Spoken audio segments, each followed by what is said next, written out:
పొద్దున్నే ఒక స్పూన్ గుమ్మడి గింజలను తింటే జీవితంలో డాక్టర్ అవసరమే ఉండదంటున్నారు నిపుణులు. గుమ్మడి గింజలలో ఎన్నో పోషకాలున్నాయి. ఒకప్పుడు మన ఇంట్లో గుమ్మడికాయతో కూర చేసుకుంటే దానిలో గుమ్మడి గింజలను శుభ్రం చేసి ఎండబెట్టి పై తొక్క తీసి తినేవాళ్ళు. కానీ ప్రస్తుత కాలంలో డ్రై ఫ్రూట్ షాపుల్లో ఆన్లైన్లో ఈ గింజలు విరివిగా లభిస్తున్నాయి. వీటిని ప్రతిరోజు ఒక స్పూన్ తినడం వల్ల ఎన్నో ప్రయోజనాలు ఉన్నాయి. ఈ గుమ్మడి గింజలను పచ్చిగా తినొచ్చు, లేకుంటే వేపుకొని కూడా తినొచ్చు. అంతేకాకుండా నానబెట్టి కూడా తినొచ్చు.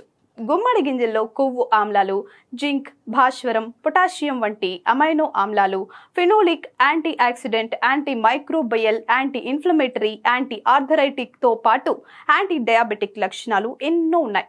రక్తంలో చెడు కొలెస్ట్రాల్ను తొలగించి మంచి కొలెస్ట్రాల్ పెరగడానికి దోహదం చేస్తుంది. ఈ గింజలలో ఒమేగా 3 కొవ్వామ్లాలు, విటమిన్, ఫైటోస్టెరాల్స్, కెరోటిన్ బాగా ఉన్నాయి. దీంతో అధిక బరువు సమస్యకు చెక్ పెట్టేందుకు ఉపయోగపడుతుంది. అంతేకాకుండా చర్మం ముడతలు లేకుండా యవ్వనంగా ఉండేలా చేస్తుంది. ముఖంపై నల్లని మచ్చలు, మొటిమలు కూడా లేకుండా కాంతివంతంగా మెరిసేలా దోహదపడుతుంది.